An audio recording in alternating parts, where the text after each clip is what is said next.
Hai hai hai. Selamat datang kembali di channel Min Donghua. Kali ini kita akan melanjutkan cerita Donghua, Battle Troop di Heaven. Nggak pakai lama lagi, langsung aja kita ke ceritanya. Check it out. Jelas, bukannya mereka terlalu lemah untuk tidak ada yang membantu dunia sensi. Hanya saja Shuyan tidak tahu bahwa mereka masih waspada terhadap dunia Taisu dan dunia sensi. Adapun alasan utamanya, Shuyan khawatir ini adalah pertarungan antara dua dunia. Meskipun dunia Taisu adalah seorang penyusup, namun yang perang yang akan pecah pada akhirnya, tapi itu jauh lebih tragis dibandingkan konflik dunia lain. Jadi tidak ada dunia yang berani berpartisipasi dengan mudah dalam perselisihan semacam itu. Lagi pula, hanya dalam satu gerakan yang ceroboh, itu bisa menyebabkan mereka terbakar sendiri. Jadi dalam keheningan di sekitar, tampaknya membuat nomor 6 sedikit malu. Jadi dia tidak berbicara lagi dan tetap diam.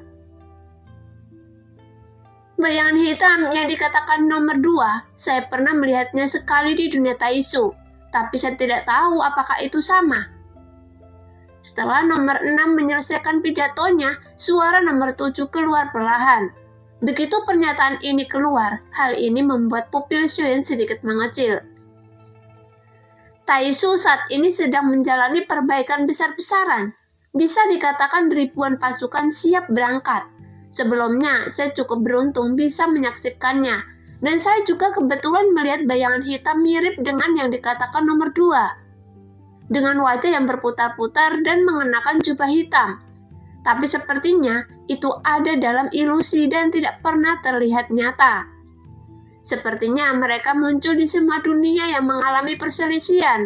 Dan mungkin juga bukan mereka yang menyebabkan perselisihan.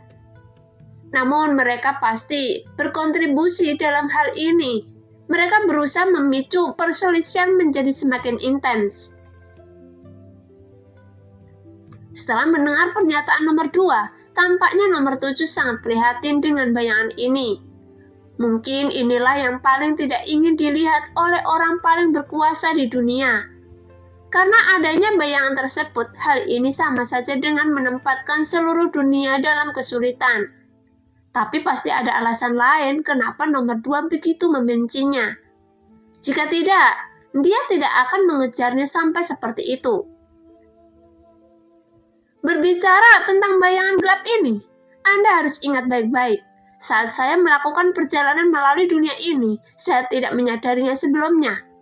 Tapi pikirkanlah sekarang, saya hanya pernah melihat wajah bayangan hitam itu beberapa kali. Nomor 7 melanjutkan. Tapi dari apa yang dia katakan, sepertinya bayangan gelap ini sudah ada sejak lama.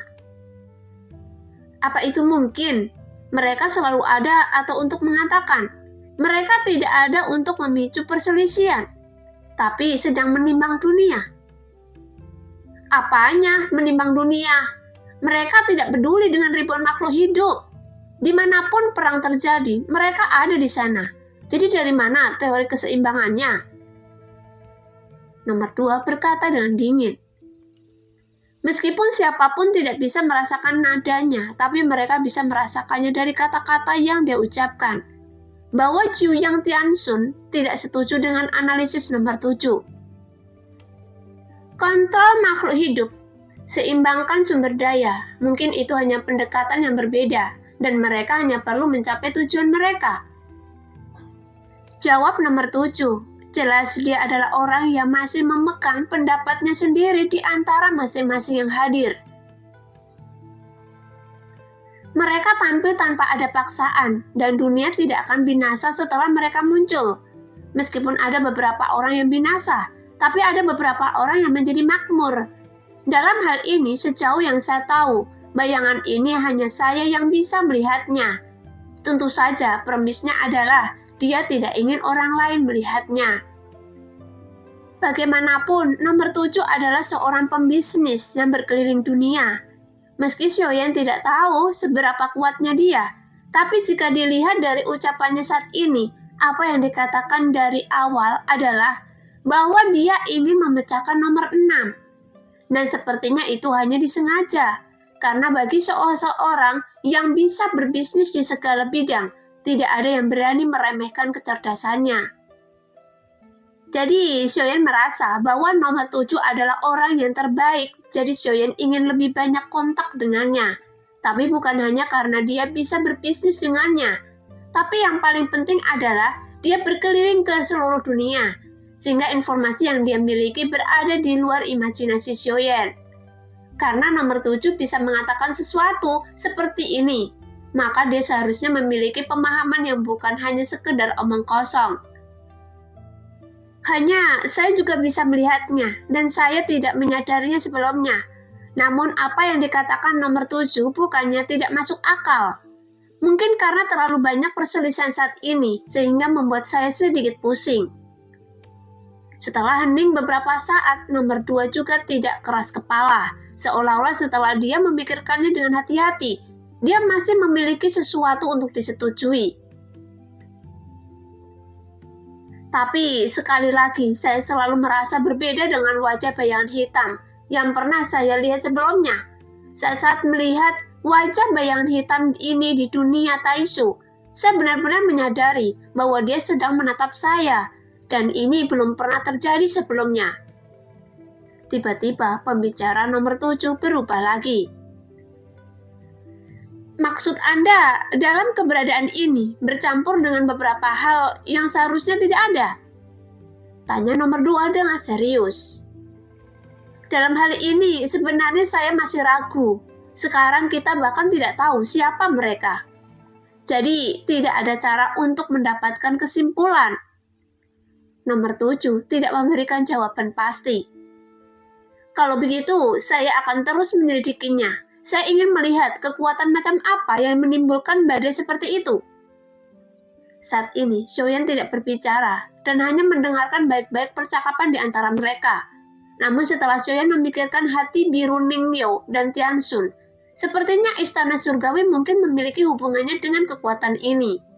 Dengan kata lain, kekuatan ini memberikan dukungan 10 raja roh dari istana surgawi. Jadi dengan mengandalkan tubuh mereka yang abadi, mereka dapat menyebabkan banyak masalah bagi dunia sensi. Jika bukan karena kekuatan yang mulia menurun, saya khawatir dampaknya mungkin akan lebih besar.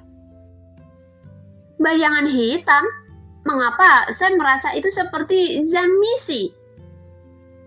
Tepat setelah nomor 2 dan nomor 7 menyelesaikan kata-kata mereka, nomor 8 yang sebelumnya hanya diam atau hanya mendengarkan pembicaraan semua orang, tiba-tiba berkata, mereka yang bertanggung jawab atas Departemen Kehancuran. Jelas ini pertama kalinya bagi semua orang mendengar nama ini, tapi begitu nama itu keluar, semua orang yang hadir memiliki perasaan yang luar biasa. Mereka memiliki kekuatan untuk mengendalikan hidup dan mati, jadi kehancuran dunia manapun pasti ada hubungannya dengan mereka. Sampai batas tertentu. Namun saya hanya tahu nama ini. Adapun lebih detailnya, saya juga tidak tahu. Hanya saja setelah saya mendengarkan penjelasan kalian, itu sangat mirip dengan mereka. Ucap nomor 8 perlahan.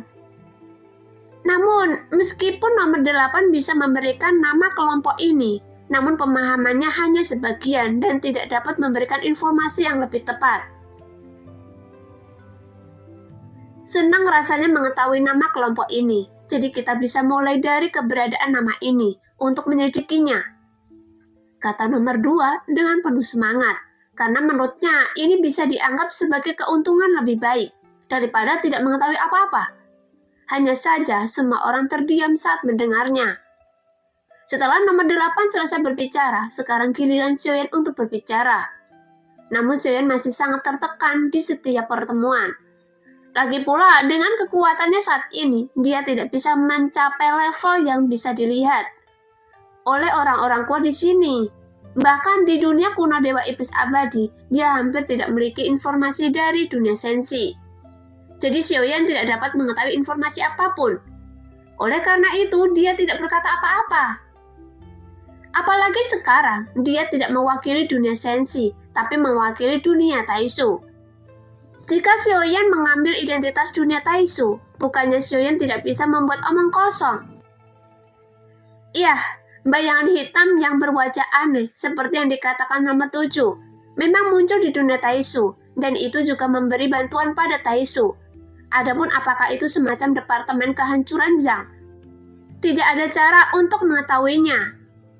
Shoyan memutuskan untuk mengikuti apa yang dikatakan nomor 7 untuk membuat beberapa informasi. Setidaknya apakah itu benar atau salah, itu tidak akan menimbulkan dampak buruk. Karena yang terpenting adalah dia harus menjaga kepribadiannya. Karena Suqian Taiyi tidak mengatakan apapun, jadi sekarang identitas yang mewakili Shoyan adalah Suqian Taiyi. Apakah Anda pernah berkomunikasi dengannya? Tanya nomor 2 dengan serius. Iya, tapi bukan kata-kata, dan itu hanya sebuah gambaran agar adil terhadap saya. Sekarang saya bukan lagi pemimpin Taisu, jadi tidak banyak yang diketahui. Kata-kata Shoyan mengungkapkan identitasnya. Jika semua orang di alam dewa kekacauan adalah orang kuat yang mampu berdiri di atas setiap dunia, maka mereka harus tahu lebih banyak atau lebih sedikit tentang dunia lain. Meskipun tidak disebutkan secara detail, tapi mereka seharusnya cukup mampu untuk menebaknya. Namun saat mendengar kata-kata Shoyan, nomor 6 juga tidak bisa duduk diam. Sepertinya dunia Taisu Anda juga telah melakukan kontak dengan kekuatan yang tidak terduga. Bisakah Anda menceritakan lebih banyak tentang hal itu? Misalnya bantuan apa yang diberikannya pada Taisu? Nomor 6 langsung berbicara dan mempertanyakan pernyataan Shoyan. Mengingat hubungan antara Anda dan saya sekarang, tentu saja tidak nyaman bagi saya jika rahasia seperti itu terungkap. Jadi saya sangat menyesal. Shoyan langsung menolak, namun alasannya terdengar sangat masuk akal. Nah, demikianlah cerita hari ini. Terima kasih yang sudah menonton video Min sampai selesai. Sampai jumpa di video selanjutnya. Bye-bye.